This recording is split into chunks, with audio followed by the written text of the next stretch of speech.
प्रिय छात्रों, आज के इस वीडियो में हम भारतेंदु हरिश्चंद्र के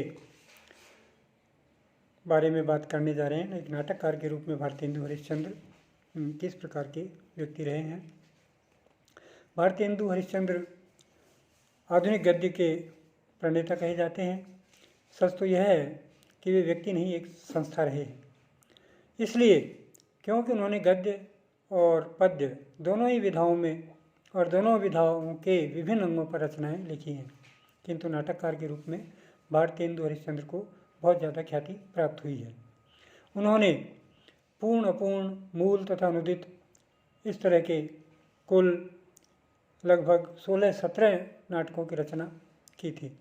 नाटककार भारतेंदु हरिश्चंद्र उस समय के तत्कालीन समय के समाज में उनके सामने अनेक चुनौतियां रही हैं।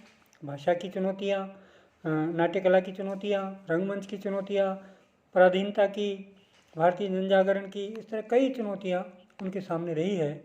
फिर भी उस परिवेश की सभी समस्याओं पर विजयश्री प्राप्त करती उन्होंने नाटक को बहुमुखी प्रमुखता के और एक शीर्ष धरातल तक पहुंचाने में अपना बहुत योगदान दिया है।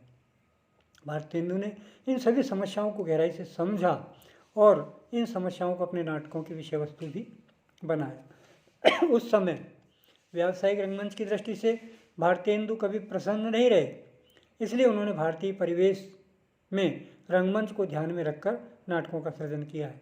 भारतेंदु से पहले पाश्चात्य धरातल पर नाटक लिखे जाते रहे हैं। पाश्चात्य शैली के नाटक मंचस्थ किए जाते, मंचन होता था।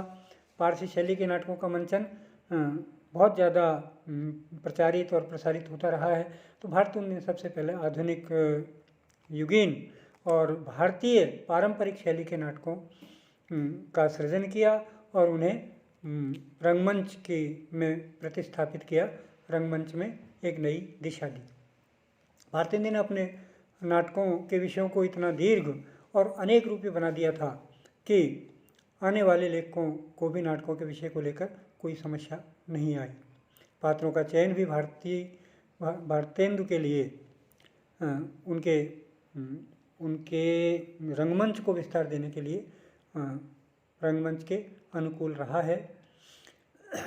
इसमें भी उनको कोई समस्या नहीं आई है।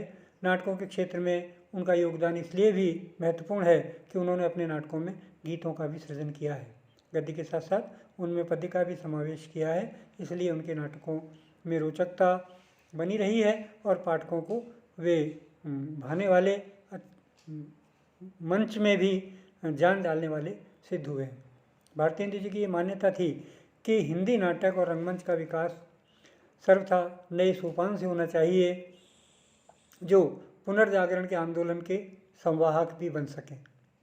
यूँ तो संस्कृत की नाट्य परंपरा की महत्ता को रविन्द्रनाथ टैगोर ने समझा था और उन्होंने भरत मुनि द्वारा निर्दिष्ट प्रतीकाभिनय आदि का प्रयोग भी किया था, किंतु भारतेंदु जी इस परंपरा के अनुकरणीय नहीं रहे हैं और उसको अनुकरणीयता को उन्होंने नहीं माना।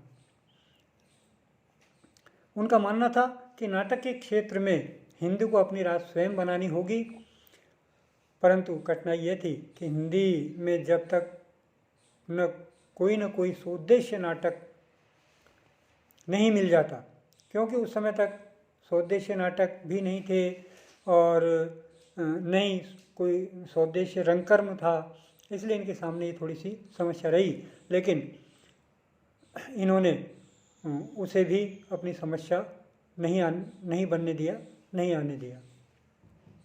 ये जानते थे कि तत्कालीन समाज में पारसी कंपनियों द्वारा प्रस्तुत नाटक बहुत लोकप्रिय हो रहे हैं और ये भी जानते थे कि उस पारसी शैली के नाटकों में फूहड़पन और अश्लील प्रस्तुतियों द्वारा समाज का हित नहीं होने वाला है। इसलिए क्योंकि ये हमारी संस्कृति से मेल खाने वाले भी नहीं थे, इसलिए उनसे हमारी संस्कृति और जातीय गौरव का क्षरण हो रहा था। इसलिए इन्होंने भारतेंदु ने अपने सहयोगियों विशेष रूप से प्रताप नारायण मिश्र, बद्री नारायण चौधरी, इनसे मिल करके, इनको साथ लेकर, सहयोगियों का साथ लेकर इन्होंने खड़ी बोली में इस गद्य विधा को समृद्ध बनाने में अथक प्रयास किया और उसे हिंदी नाटकों, उस प्रयास से ही हिंदी नाटकों का यूँ कहें हम उद्भव हो सका, सृजन हो सका और पाठकों के समक्ष भारतीय परंपरा के रंगमंचीय नाटक पाठकों को देखने को मिले, दर्शकों को देखने को मिले। तो हम ये कह सकते हैं कि सर्वप्रथम भारतेंदु हरिश्चंद्र ने ही हिंदी नाटक को स्थापित करने में महत्वपूर्ण भूमिका निभाई है, कुछ एक साधकों को लेकर, और रंगमंच को भी इन्होंने नई दिशा प्रदान की है। तो इस तरह से भारतेंदु हरिश्चंद्र के बारे में हम कह सकते हैं कि ये हिंदी नाटक के जन्मदाता रहे हैं। धन्यवाद।